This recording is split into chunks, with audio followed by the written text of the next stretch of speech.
অন্নপূর্ণা যোজনার টাকা না পাওয়ায় অঙ্গনওয়াড়ি কর্মীর বিরুদ্ধে গাফিলতির অভিযোগ তুলে বিক্ষোভ দেখালেন ময়ামারি এলাকার মহিলারা।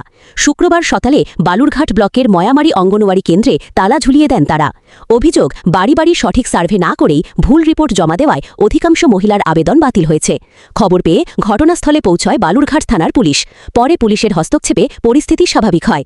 অভিযোগ অস্বীকার করে অঙ্গনওয়াড়ি কর্মীর দাবি, ফোনে তথ্য নিয়েই সঠিক রিপোর্ট জমা দিয়েছেন তিনি। তাদের আর্থিক অবস্থা সবারই খারাপ, কারোই ভালো না। কতজন সেই সংখ্যাটা মোটামুটি হতে পারে? তাও 50 জন মতো হতে পারে। হ্যাঁ, গ্রাম এটা ময়ামারি গ্রাম। আগে কি আপনারা পেয়েছেন? আমি একবারও পাইনি, প্রথম থেকে ফ্ল্যাপ করছি, একবারও পাইনি। আমার স্বামী হার্টের পেশেন্ট, আমারও সুগার, ওনারও সুগার। আমরা ওকে, এখানে কোনো ডাক্তার নেই, ওকে নিয়ে আমাকে ব্যাঙ্গালোর যেতে হয় চিকিৎসা করাতে। তাহলে আমি কেন টাকা পাবো না? আমি তো প্রাপ্য। আমার স্বামী টোটো চালায়। একবারও পাইনি। অনেকে বলছে যে এক মাসে পেয়েছে, গত না, আমি একবারও পাইনি। অনেকে বলছে গত মাসে পেয়েছে, এই মাসে পাইনি। মানে এই যে কার সমস্যাগুলো কি কারণে হচ্ছে? আমার কোনো ডকুমেন্টস ভুল নাই, আমি ডকুমেন্টস দেখাতে পারবো সব সময়ের জন্য। আমার ডকুমেন্টস ভুল না, কি কারণে পাচ্ছি না? তাহলে এই দিদিমণিরা ইনকোয়ারি ঠিক করেনি হয়তো, আবার ফার্দার ইনকোয়ারি দেখাচ্ছে। প্রথমে ইনকোয়ারি করে গেছে, আবার এই মাসে দেখাচ্ছে ফার্দার ইনকোয়ারি। আবার ফার্দার ইনকোয়ারি কেন দেখাবে? আপনারা বিডিও অফিসে গেছেন? বিডিও অফিসে যাইনি, আমি অনলাইন থেকে কাগজ বের করে নিয়ে এসেছি, বলছে তোমার ফার্দার ইনকোয়ারি দেখাচ্ছে। সেই জন্য কি এই দিদিমণিকে ঘেরাও করে রেখেছেন? ঘেরাও না, দিদিমণির সঙ্গে কথা বলতেছি, কি কারণে আমাদের টাকা ঢুকলো না। আমি তো 1 মাসও পেলাম না, এও 1 মাস পাইনি। এরও স্বামী বাইরে কাজ করে। তাহলে আমাদের সংসারে খুবই আর্থিক অবস্থা খারাপ, আমরা তো এই টাকাটা প্রাপ্য, কেন পাবো না? আমাদের এখানে অন্নপূর্ণার টাকা পাইনি, তার জন্য দিদিমণিকে বাড়ি বাড়ি সবার যে সার্ভে করার কথা। দিদিমণি কারো বাড়িতে যায়নি, রাত 10টার সময় কারো কাছে ফোন করে জিজ্ঞাসা করতেছে। তাহলে এটা দিদিমণির কর্তব্য ছিল যে আমি বাড়ি বাড়ি গিয়ে শুনি কার কে পাইছে কে পাইনি। এখন কি হয়েছে আমরা সেটাই শুনতেছি। কারো রিজেক্ট হয়ে গেছে, কারো অনেক কিছু, কি আরো কি জানো, আমাদের 1 মাস পাইছে অ্যাবসেন্ট দেখাচ্ছে, রিজেক্ট হয়েছে। আমরা সেটা শুনতে আসছি যে দিদি আমরা কি করে এখন কি সমস্যা করবো। 3 মাস তো এটা করার কথা ছিল, আমরা একটা টাকা পাইনি। তাহলে আমরা এখন কি করব?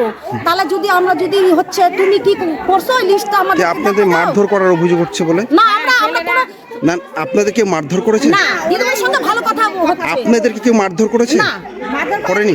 না, কিন্তু ছেলেরা আসার পরে ওরা রুখে আসছে মারার জন্য। দিদিমণির ভাস্তা মারার জন্য, হ্যাঁ, 2 জনকে মারার জন্য রুখে আসতেছে ওরা। এমন আসছে, মস্তানি ভাব নিয়ে আসছে এখানে।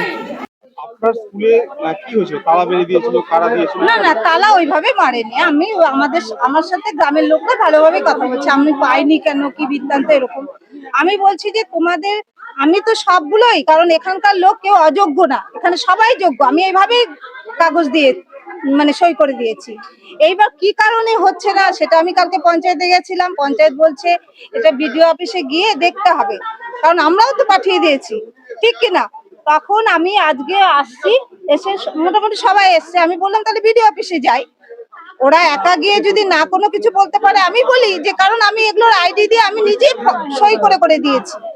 আমার তো সই আছে ওখানে, আমি যোগ্য কিনা। এবার বাড়ি বাড়ি গেছি, যেগুলো অফলাইনের গুলো বাড়ি বাড়ি, এবার অনলাইনের গুলো বাড়ি বাড়ি যায়নি। আমি 2টো সেন্টার চালাই, বুঝতে পারছেন। আমাদেরকে 2টো দিন টাইম দিয়েছে, 2টো দিনের মধ্যে এতগুলো তথ্য জমা দিতে হবে। তখন আপনি কি করবেন বলেন তো? আমার কোয়ারেন্ট আছে, আমার ময়ামারি আছে, আমার পক্ষে তো 2টো সেন্টার তো বাড়ি বাড়ি ভিজিট করা তো অত সম্ভব না। এবার অনলাইনের গুলো আমি ফোনে শুনে আর আমার আয়ত্তের মধ্যে আছে। আমি জানি যে এই বাড়ির নাম এটা, ওনার বাড়িতে কি আছে না আছে, আমার এটা মাথায় আছে। কতজন উপভোক্তা আপনার আন্ডারে ছিল? আমার এখানে আসলে আমরা তো 2টো সেন্টার, এখানে ময়ামারি বলতে 2টো ময়ামারির আমার কত 40-45টা হবে, কিন্তু 2টো আছে। এর মধ্যে কিছু পেয়েছে না পাওয়া না, 40-45 জনের বাড়িতে আপনি যেতে পারেননি? না, সবার নাম তো আসেনি না। এইবার দেখেন জমা পড়েছিল কতগুলো? আমার কাগজ 45-40-45।